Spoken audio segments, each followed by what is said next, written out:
Well, good morning, everybody, and welcome to Psalms in Hebrew and Comparative Translations. This morning, we are going to be looking at Psalm 26th Psalm. We're plugging along. So,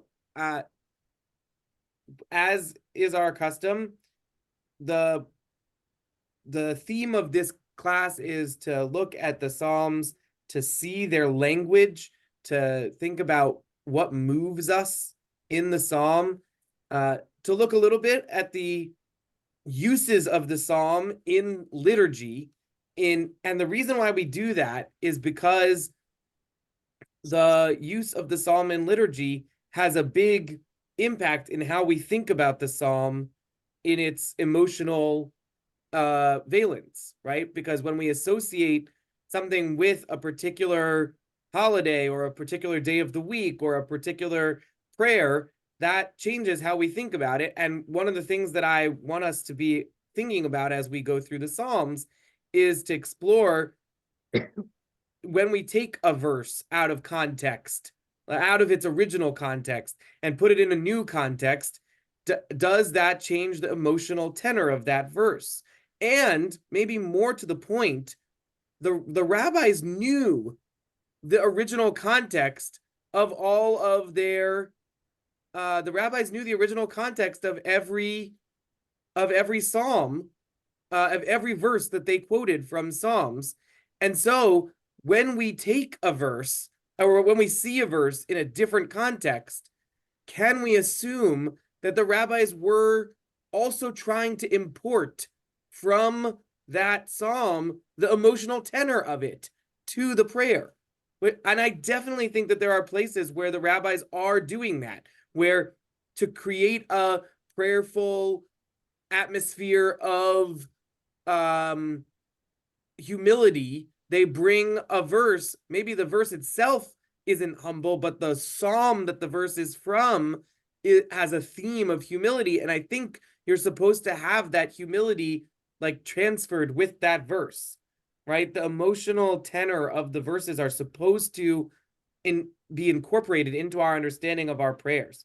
So that's part of what we're doing. That's why we look at the liturgical connections. And then we also think about our spiritual relationship to this psalm. If we were going to use the psalm from in a spiritual way, when we were feeling a particular way, or when we wanted to address God in a particular way, how would we use this psalm? And my hope is that by exploring the psalms in this way, that you will be empowered when you personally pray to say, I'm feeling this way, and I know that Psalm 3, or I know that Psalm 17, or I know that Psalm 26 like really speaks to that idea. So I'm going to also read Psalm 26 in addition to my own personal words. So that's the theme of this course. And we always start by reading the psalm out loud in Hebrew so that we can hear the original. And then we look at a few translations of the psalm, and everybody is invited to share what their emotional experience of the psalm is. So here we go, Psalm 26. I'm going to share my screen so you can follow along with me, but I did send out the You didn't. I read it. I did. I send out the sheet in advance, which I try to do. And Sometimes it's I'm an more acrostic. successful than other times, but this time I was very successful because I sent it last week and this morning. All right, here we go. LeDavid shofteni Adonai ki ani betumi halachti, uvadonai batachti lo emad. Bechoneni Adonai v'naseni tzorfa chiliotai v'libi, ki chastecha leneged einai v'hi talachti be'amitecha. Lo yashavti ad mitei shav, ve'im na'alamim lo avo, saneti kahal mereim, ve'im rishaim lo eshev. Erchatz v'nikayon kapai, va'asovava et mizbachacha Adonai. Lashmiya b'kol toda, u'saper kol niflotecha. Adonai ahavti me'on beitecha, u'mekom mishkan kivodecha. Al tesof im chataim nafshi ve'im anshe damim chayai asher bidehem zima v'minam mal'a shochad va'ani betumi elech pedeni v'choneni ragli amda b'mishor b'makelim avarech Adonai. So that's the psalm in Hebrew. Did anybody recognize any verses? ואני אשתחווך from the מה טובו. Great, good. Murray recognizes Adonai ahavti me'on beitecha u'mekom mishkan kvodecha. Verse 8 is contained in the prayer Matovu, which we say every time we walk into a synagogue or a place of worship. Right? It is a 5-verse anthology. We can look at it in a moment. A 5-verse anthology, and it contains verse 8 from our psalm. Great. Let's look at some translations. We'll start with the translation of the Koren Jerusalem Bible. This is an Orthodox Jewish translation of David. Judge me, O Lord, for I have walked in my integrity, and I have trusted in the Lord. I shall not slip. Examine me, O Lord, and prove me. Here, prove means test. And the word prove actually means test. Examine me, O Lord, and prove me. Try my reins and my heart. For thy loyal love is before my eyes, and I have walked in thy truth. I have not sat with vain persons, neither do I enter the company of dissemblers. I have hated the congregation of evildoers, and I do not sit with the wicked. I wash my hands in innocency. And so I compass thy altar, O Lord, that I may sound the voice of thanksgiving and tell of all thy wondrous works. Lord, I love the habitation of thy house and the place where thy glory dwells. Gather not my soul with sinners, nor my life with bloody men, in whose hands is mischief, and their right hand is full of bribes. But as for me, I will walk in my integrity. Redeem me and be gracious unto me. My foot stands in an even place. In the congregations, I will bless the Lord. Well, let's read Rabbi Richard Levy's translation. He's a reform rabbi. And he translated it this way. Of David, judge me, Adonai, for I have walked in my integrity, and in Adonai have I trusted. I do not waver. Test me, Adonai, try me. Examine my inmost self, my heart. For your covenantal love is before my eyes, and I have trod the limits of your truth. I have not sat down with liars. I do not enter the company of those who hide their motives. I hate a throng of evildoers. I will not sit down with the wicked. When I wash my hands in innocence, let me make a circuit of your altar, Adonai, to listen to the voice of thanksgiving and to tell the stories of all your wonders. Adonai, I love the crannies of your house and the place your glory calls home. As for me, do not gather me up with sinners. Do not entwine my life with bloody thoughts, whose hands are raw with deceit, whose right hand overflows with bribes. For my part, I shall keep walking in my integrity. Rescue me, be gracious to me. My foot stands upright. In throngs I shall declare, blessed is Adonai. And we'll close with this contemporary English version, as a Christian translation in contemporary vernacular. Show that I am right, Lord. I stay true to myself, and I have trusted you without doubting. Test my thoughts and find out what I am like. I never forget your kindness, and I'm always faithful to you. I don't spend my time with worthless liars or go with evil crowds. I wash my hands, Lord, to show my innocence, and I worship at your altar while gratefully singing about your wonders. I love the temple where you live and where your glory shines. Don't sweep me away as you do sinners. Don't punish me with death as you do those people who are brutal or full of meanness or who bribe others. I stay true to myself. Be kind and rescue me. Now I stand on solid ground, and when your people meet, I will praise you, Lord.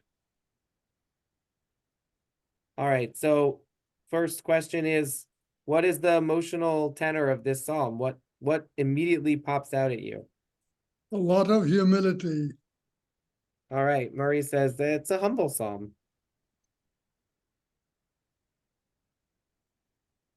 Does everyone agree?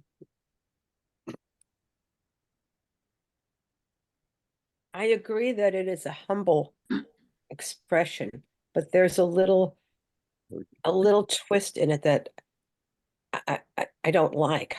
And I really can't say what it is, except maybe I'm a good person. I don't, I do this, I don't do that.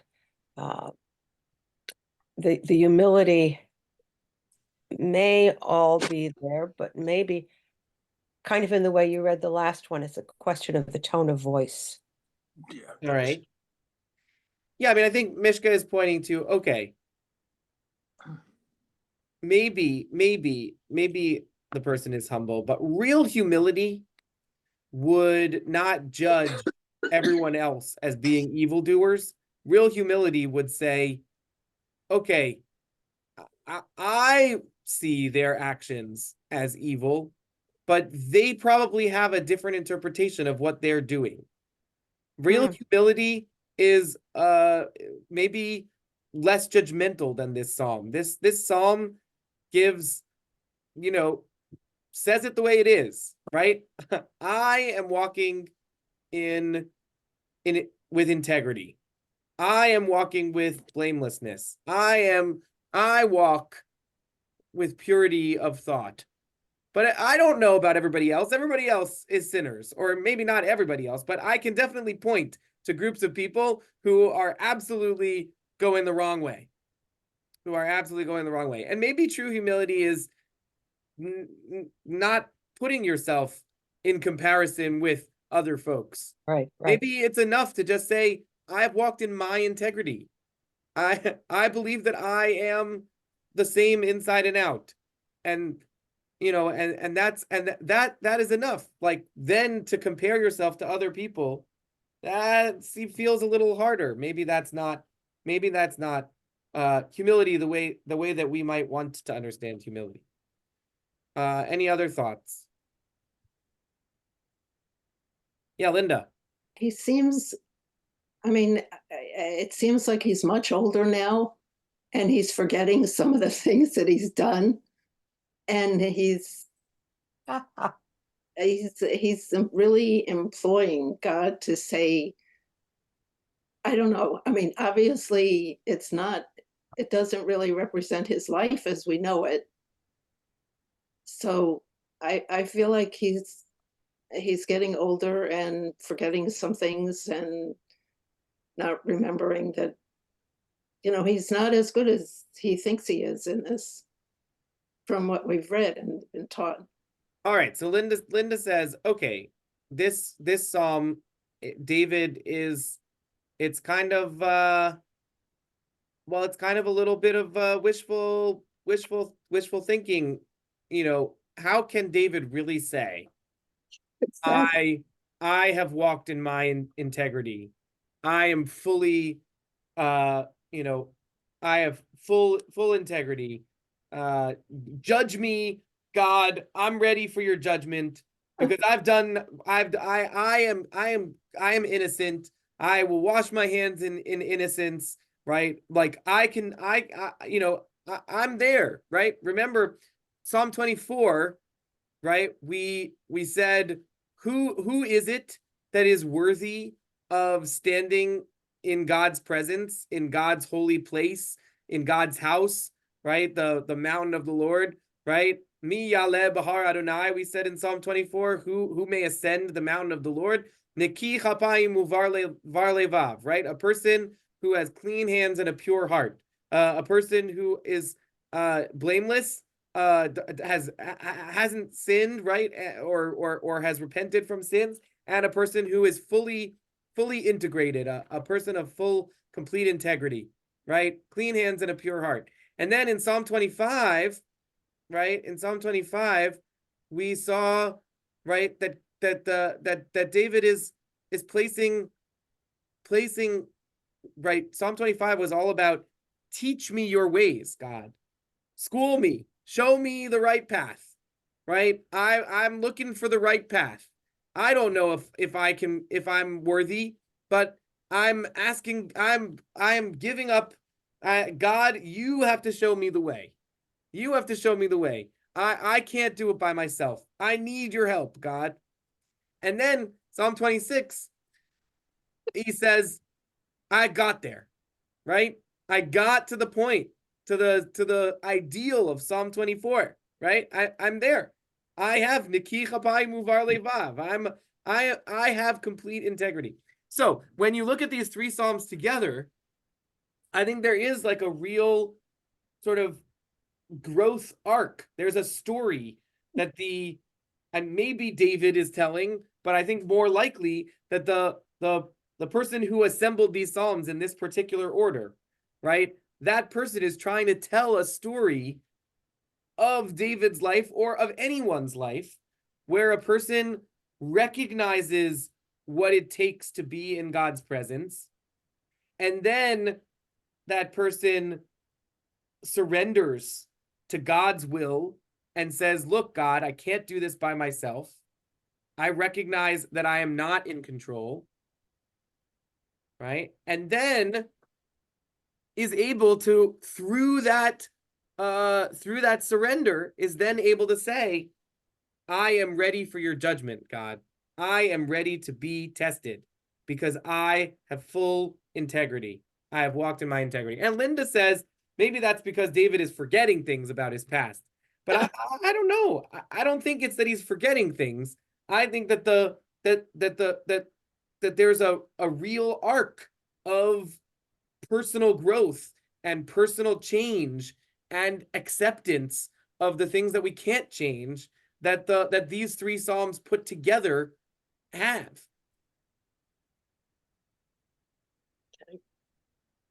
Larry. Seems like I agree with you. That's, I think, a wonderful analysis. It also, to Murray's point about humility, shows that he understands the human condition and that all these were temptations that he suffered.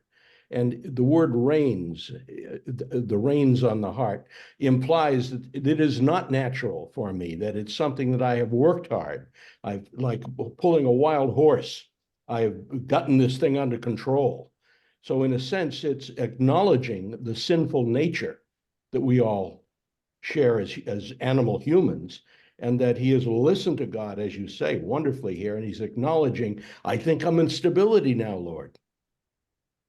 Yeah, I think I've gotten there.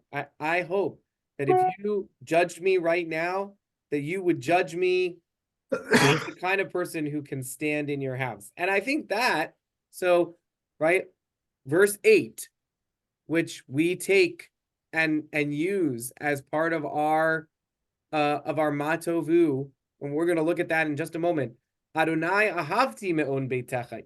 The tense of it is almost like he's already standing in God's house. He's already made it.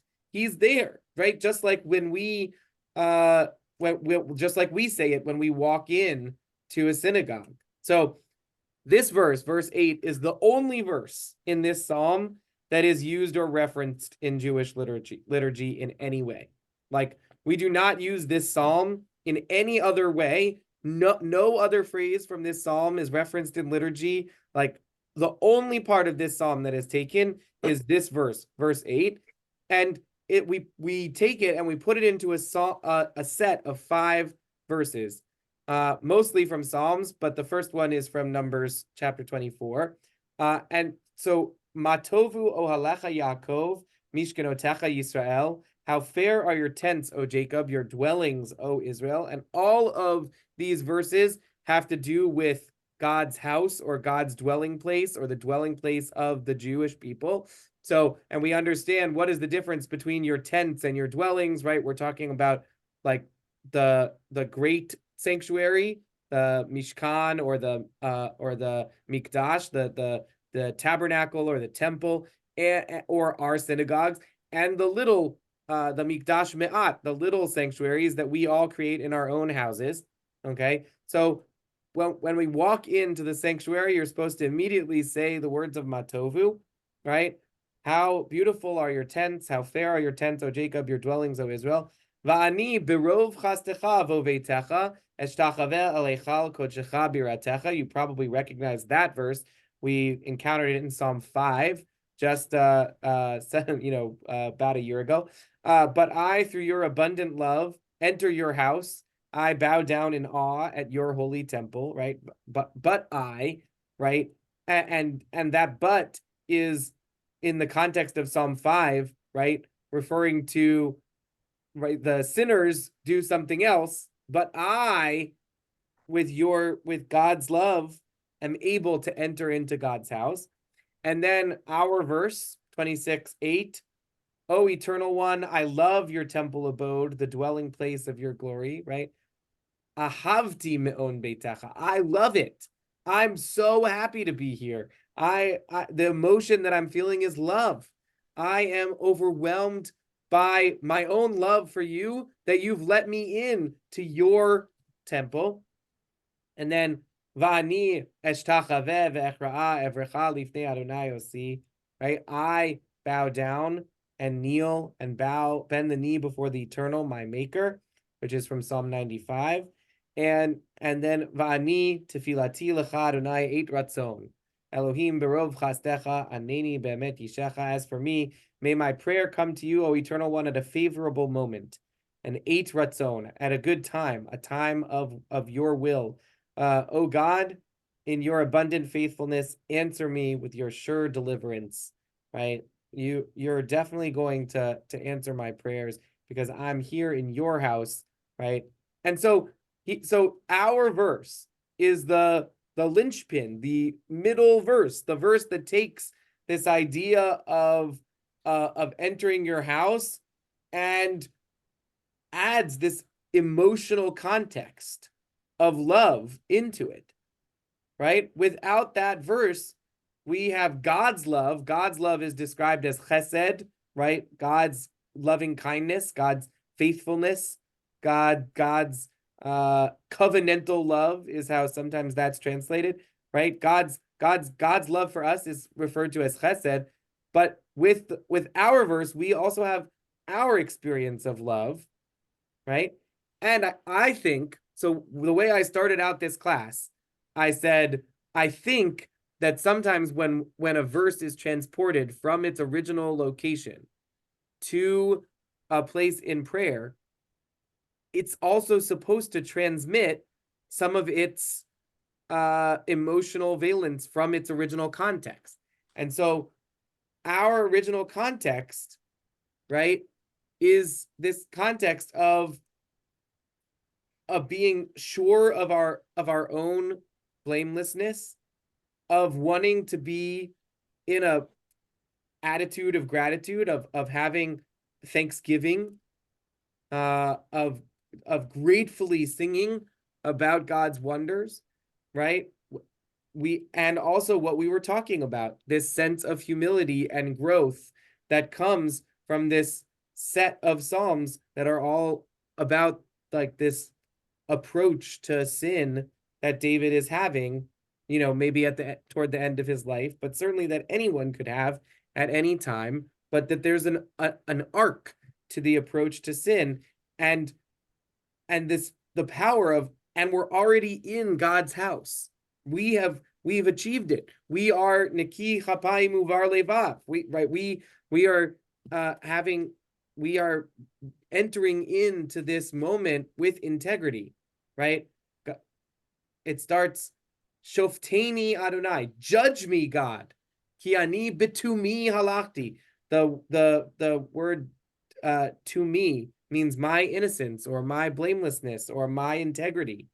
And so when we get to verse 8, I think we're supposed to import that sense of integrity into our Matovu prayer. So that's my thinking on that. Murray. I think it's very eloquently explained. I had a little bit more shorter version of it, in that David, having gone through stages of life, as each one of us does, from baby until the final end, through an evolutionary stage, And he's come to the point now to realize that there has to be an accounting. And so what David says to God is, look at the record, look on balance, have the balance of what things I have done. And he's really being very humble here now because he realizes there are behaviors and actions in the past which are not meritorious. So David is at least according to the author, he says that look at the balance sheet and judge me on that. I have changed, I've improved, I've accepted, I've learned, and now I am a different person. Nice. Any other thoughts?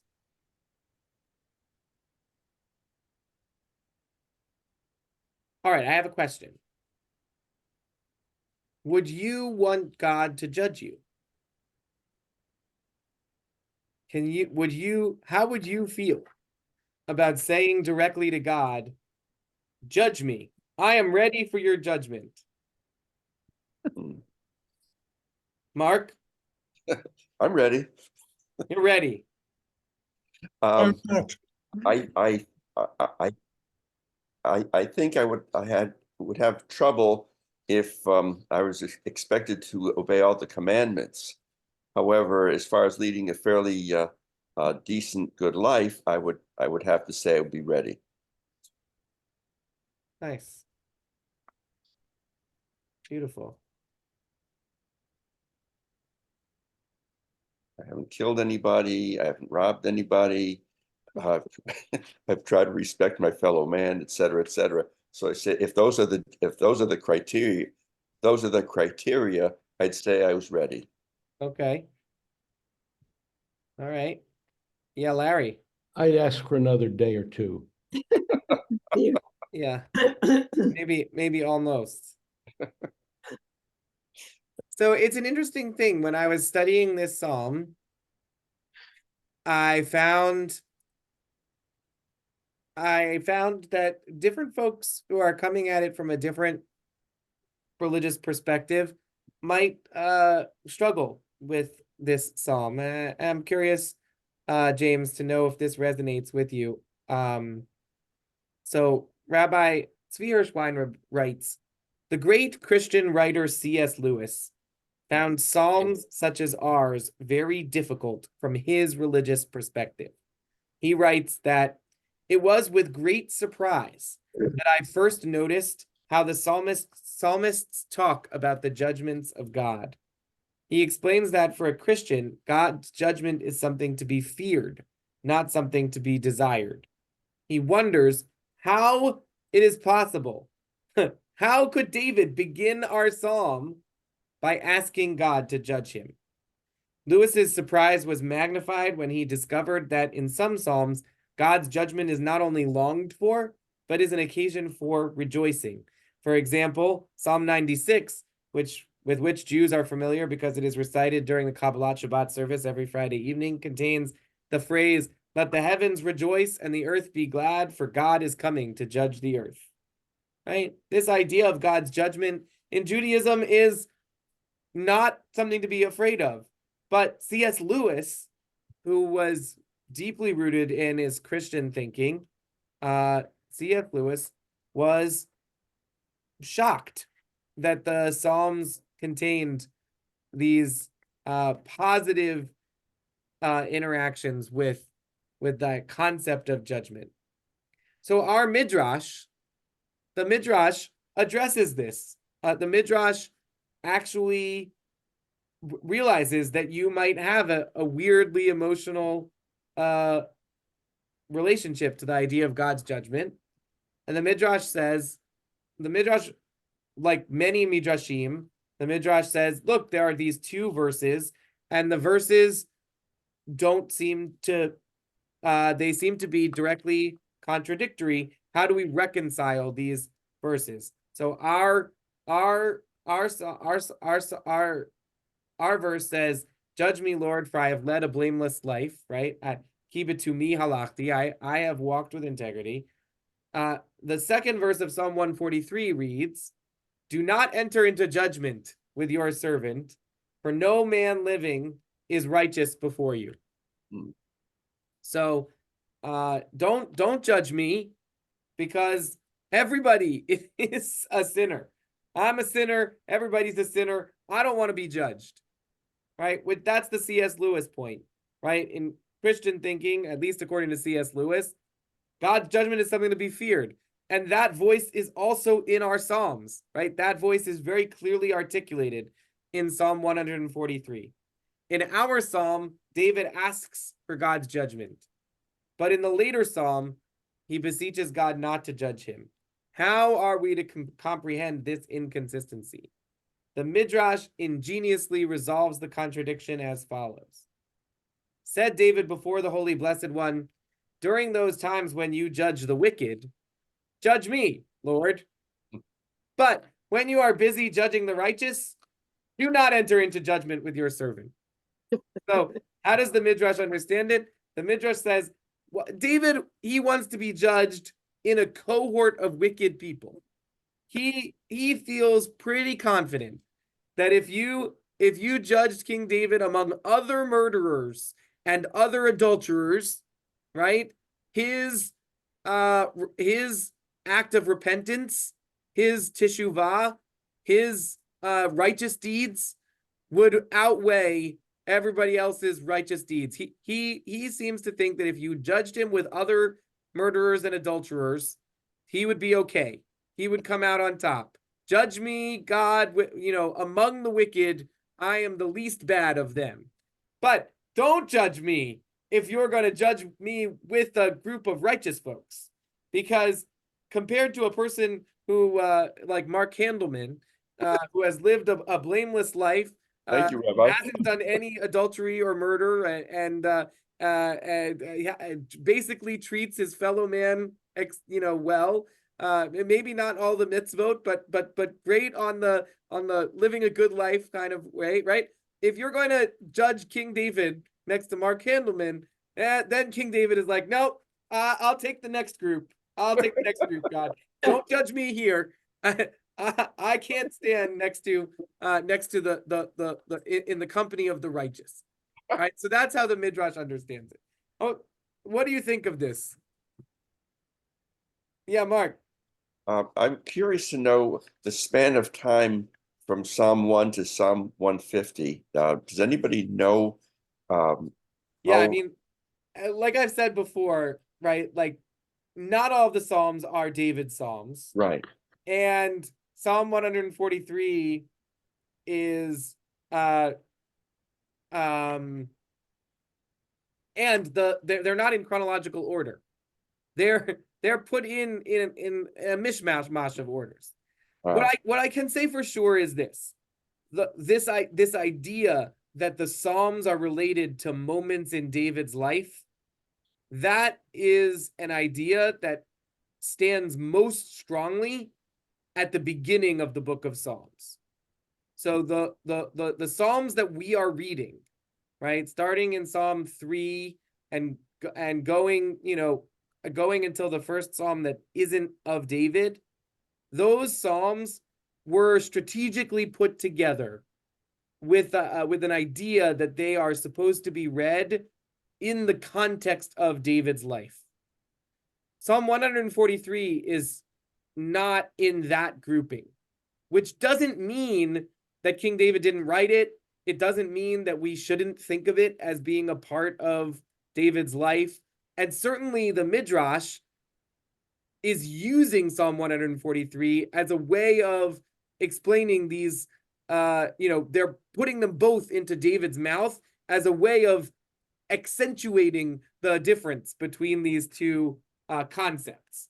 But I don't think that we as readers of Psalms have to be perfectly attached to this. Like Psalm 143 may well be older than Psalm 26. We don't know for sure, and I haven't done the checking on those people. There are scholars of biblical Hebrew who can date Psalms relative to each other based on the use of influences from Persian in the Psalms, and based on the influences of Greek in the Psalms, and based on influence, right? There are ways to show how when a psalm might have been, or when the final version of us, right? Also, you can compare our version of the psalm to the version in the Septuagint, in the Greek translation of the Bible, and you can say, okay, if is our end version, the Masoretic text, is this the latest version of this psalm, or is it an earlier version? Right? Sometimes you can tell that a psalm has been edited over time. So all of this to say, I don't think it's helpful to ask this question of chronology with respect to the difference in time period between the 26th Psalm and the 143rd Psalm. The point is that the Midrashist is imagining that David is saying both of these Psalms, but imagining himself in the company of other folks. Yeah, does that make sense? My thought was that perhaps the 26th Psalm reflects a period of decency in his life, and say, okay, judge me. And 143, things were, he went through a bad spell, and he's not so sure he wants to be judged at that point. That's my thought. Nice. That's another way to address this contradiction. We can say, okay, Psalm 143 reflects a time in David's life where his sins are weighing particularly heavy on him, and where he doesn't think of himself as blameless, and where he doesn't want to be judged, right? It doesn't necessarily have to do with the group of folks that you're being judged with. It might just have to do with your own self-understanding, or your own self-worth. Right? So that's another beautiful way to reconcile those two verses, right? Radak, one of the interpreters of Psalms from the medieval period, Radak actually suggests yet another approach, that David is willing to be judged for his intentions, for what he's feeling and thinking, but for his behavior, he wishes to escape judgment. Radak paraphrases David's words, "Judge me according to my intentions, for even though my actions are occasionally improper, my heart is upright at all times." That makes Right? sense. So he says, okay, we've got these two verses, 143 and 26, and in Psalm 143, David's saying, don't judge me based on my actions. Don't enter into judgment based on the fact that I actually sent a person to die and took his wife and committed adultery. And don't see those actions, right? Just judge me. In Psalm 26, he's asking to be judged. Judge me according to my intentions, because my intentions have always been pure, right? My intentions have always been pure, right? I think that in our period, right, not in the medieval period that Radak is writing, but in our period, we are less willing to separate intentions and actions. I think we want to say that no, I think we want to say that intentions and actions are both important, right? Certainly Judaism says that your intention is all well and good, but your action is what we actually judge you on, right? Judaism says that. Mark. Yeah, you have to kind of wonder, what are God's criteria? I kind of like to have a list before I ask for judgment, I think. Nice, right? Like this conversation brings up a whole problem. Like Mark had said, if I'm gonna have to be judged based on observance of the commandments, then maybe I'm not ready for judgment. How do we know what God wants of us? How do we know by what criteria we are going to be judged? Right? Are we just going to be judged based on our intentions? And we can all say, my intentions were good. Yeah, maybe I stole, maybe I embezzled, maybe I strayed in my marriage, but I didn't mean to. That wasn't my intent. My intent was always blameless. Yeah, I think it's a good question. I think it's a good question. Well, doesn't the Torah say, what does the Lord require of you? And there's an answer to that. Sure. I mean, Micah, that's a verse from Micah. Yeah, walk humbly with God. That's do justice and walk humbly with God. Yeah, I'm curious to know, Reverend James, whether you did you share do you share C.S. Lewis's uh concern with judgment? I mean, obviously we all do, but do you think that Christianity in general de-emphasizes the Psalms and the places in Psalms where judgment is glorified? Um, I have three thoughts about this. One is that, well, it goes. The first is goes along with what we've been saying. It all depends on where the bar is set. How high is it? Um, Sometimes I read Our Rabbi Jesus and think, yeah, that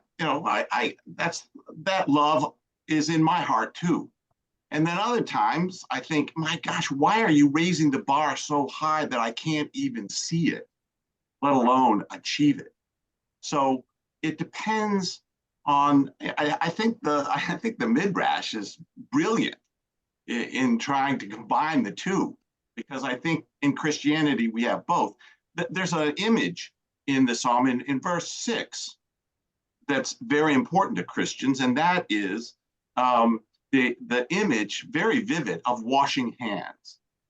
I wash my hands. And the reason for that is in the Gospel of Matthew 27, verse 24, Pilate stands up in front of the crowd and washes his hands and says, I am innocent of all of this.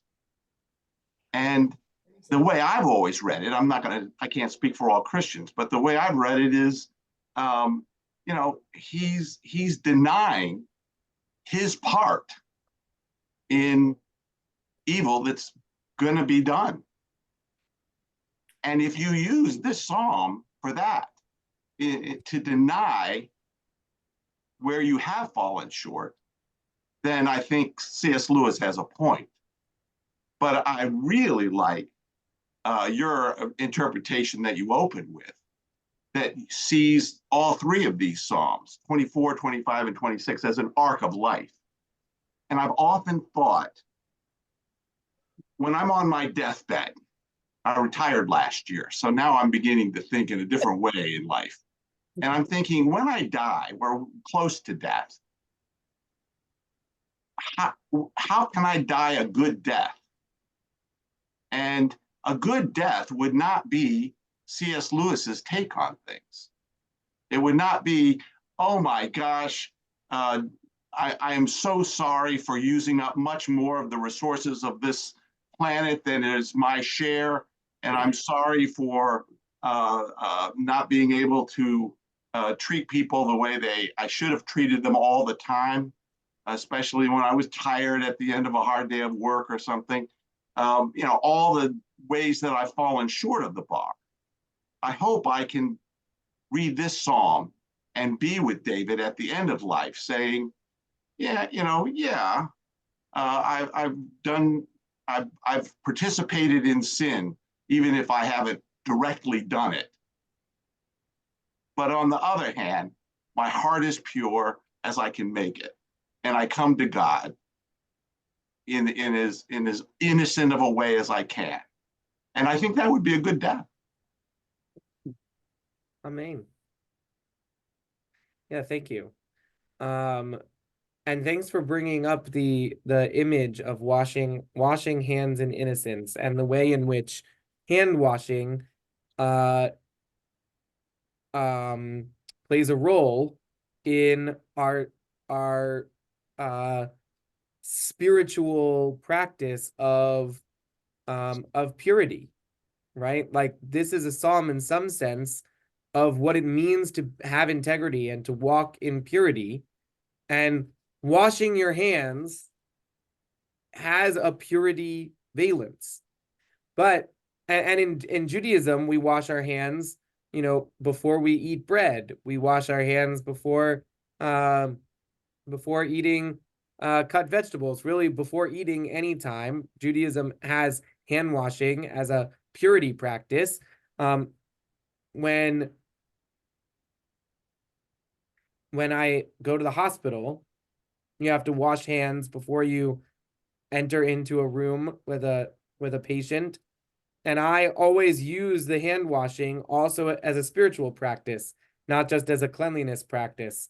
And I dedicate myself to the spirit of what it means to be doing pastoral care in that moment. And so I use the hand washing as a spiritual practice. And yet Pilate's, I wash my hands of this. I am blameless and I take no responsibility. My hands have not done this act that is a way in which you're sort of undermining or foiling the concept of hand washing for purity, right? Jesus also washes the hands and feet of his disciples, and there I think it's in the same sort of vein as the first kind of hand washing that I was talking about, right? Hand washing as a spiritual practice. Here, it's like there's a hand washing before you enter into the temple, before you walk around the altar, before you engage in a spiritual action, you wash your hands.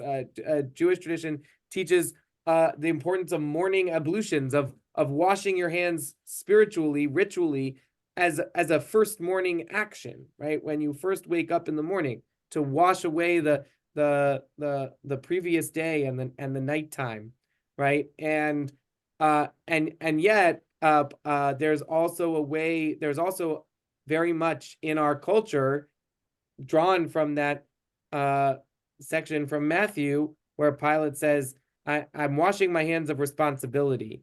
I'm washing my hands of guilt. I take no part in these actions which are coming forward. And I think that's sort of a corruption of the concept of hand washing in some sense. And yet that is a phrase that we hear in English. I wash my hands of you. I wash my hands of this. I'm completely over it. I'm done.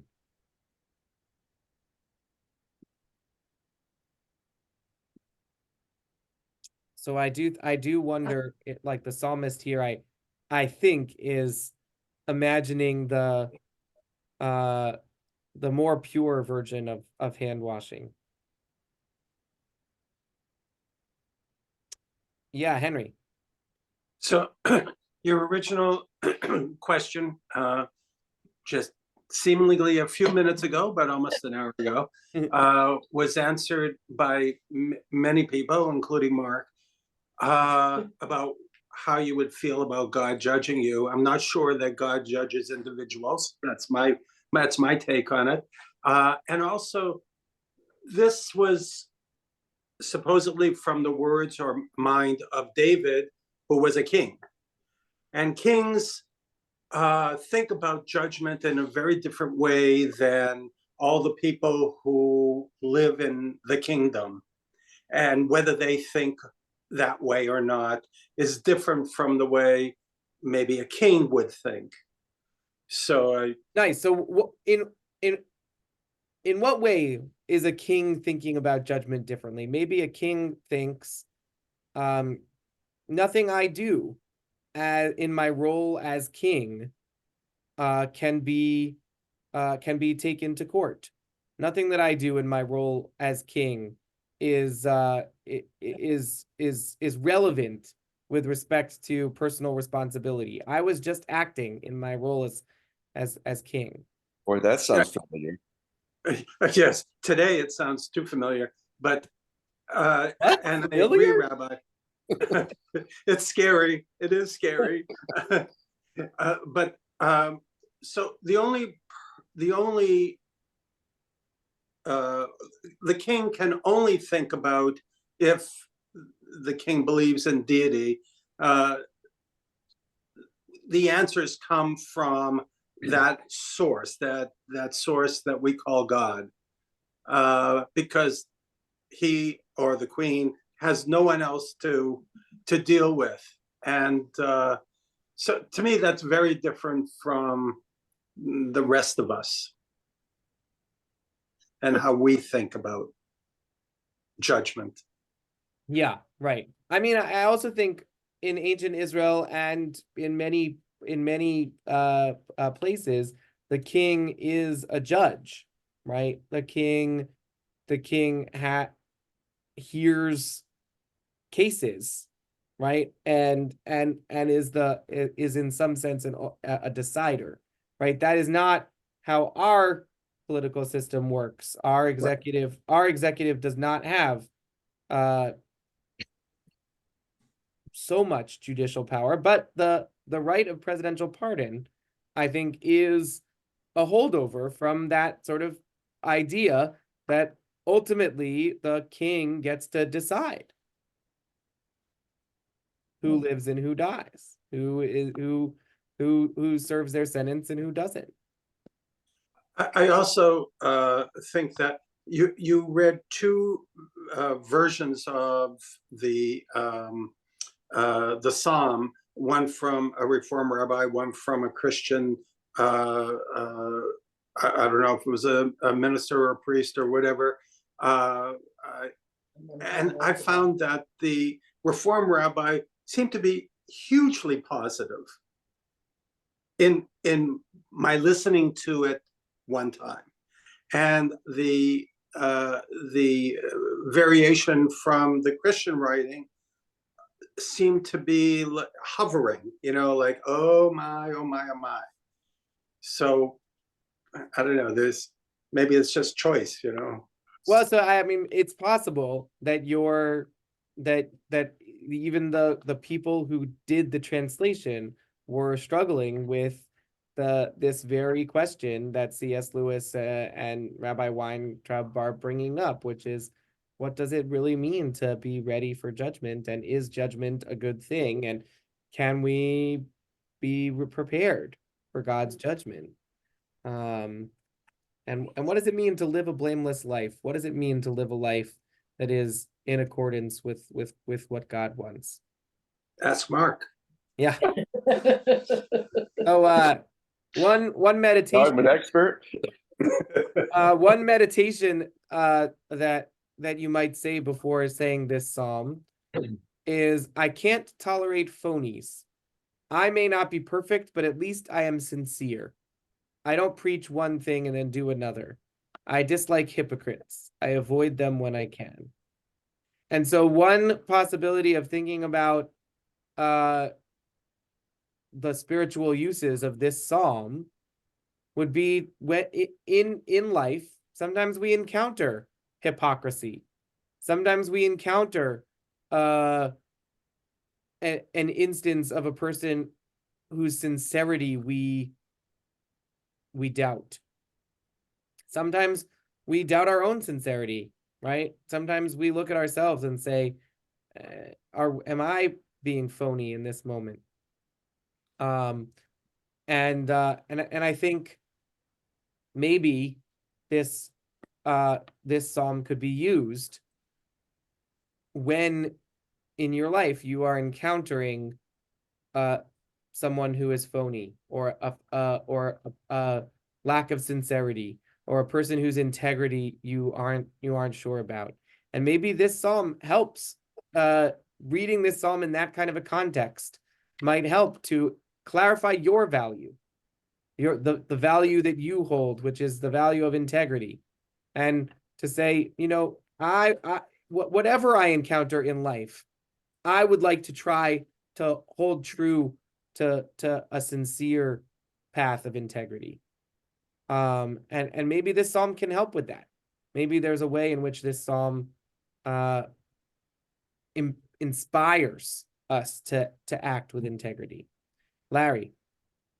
You get the feeling after the discussion and reading this that this is a man speaking who may have had a very sinful life, but who at this moment His eyes are on the temple and God's glory, and he feels forgiven. That he has been forgiven all this.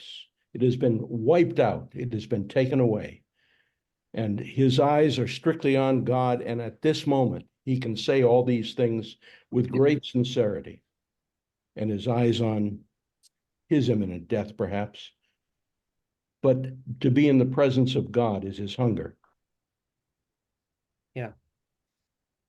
And right, and Psalm 27, which we're going to look at next week, and which is familiar to us because we read it twice a day during the entire season of repentance, right?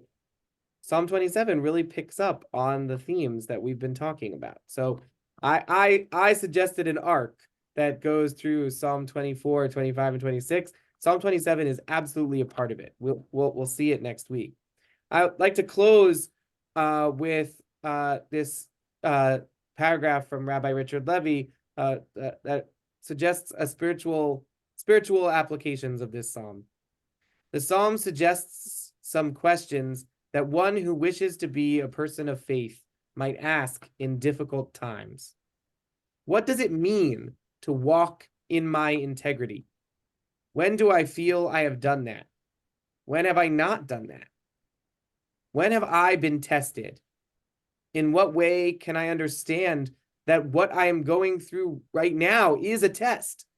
What is being tested? How will I know whether I'm passing the test? Sometimes merely understanding a hard time as a test is sufficient to pass. When I have withstood temptations to gossip, to commit petty theft, to lie rather than to be honest, when have I withstood those temptations? And when I have not, why have I succeeded at some times and not at other times? Why do I sometimes succumb to temptation and sometimes I'm able to withstand it? How can I hear and encourage voices of thanksgiving instead of voices of complaint? Where are the holy spaces in which I can feel at home? And how can I proclaim God's blessedness more often? So these questions are the questions that are raised by our psalm, but are questions which, like we've been talking about, are questions which it makes sense to put into David's mouth, but also which it makes sense to put into our own mouths. Any person can, in difficult times or toward death or really any moment, can look at these questions and hope that they guide us toward right action. Any closing thoughts? Mishka, you said at the beginning that you felt like there was something in the psalm that didn't quite sit right with you. Has the conversation changed your thinking? A little bit, but only a little bit. There's still in my mind a little bit of him bragging. I think that was the discomfort that I felt in the beginning, and I still sort of, even though the conversation has been very, well, just really explain things a lot better. To take my judgment to something a little bit softer. Yeah, but only a little bit. I hear you. It's hard sometimes to imagine getting up and saying to God, I have led a blameless life.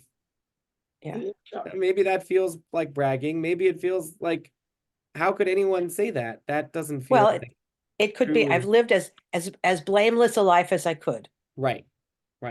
I believe that I have walked the life of integrity, that even when I have sinned, I have repented, that I have not always done the right thing, but I have always when I have done the wrong thing, I did so because of temptation, not because malicious intent. Right. And, That would have made me more comfortable. Yeah. Edith, you've been very quiet this morning. always. I'm just listening. And I do have to say, I do agree with Mishka that I really got a sense of haughtiness. Yeah. In reading the psalm, that he really felt above, he didn't do anything wrong, and he did. If Exactly. if that was a psalm of David. All right. So I'm gonna read Gaia Aronoff Bernstein's interpretation of Psalm 26. It's not a translation at all. It's just she read the psalm and then wrote a poem that's connected. And with that we'll close. And I look forward to doing Psalm 27 next week. Look inside the me of me. Look into my eyes, into my soul, and see my love, unwavering. My love for you is real, present if you look or not, there if you care or not. Test me if you doubt my love. Golden through fire, it will only emerge, refined, unscorched, rekindled. I play by your rules, not theirs. It's your light up ahead that guides my path. I've washed my hands of things I've done and stay away from dirt. I've found myself, my space that's yours, your place, your palace, you. And now, in found tranquility, I pray you keep me there. That's, I like that. That may be better than the psalm.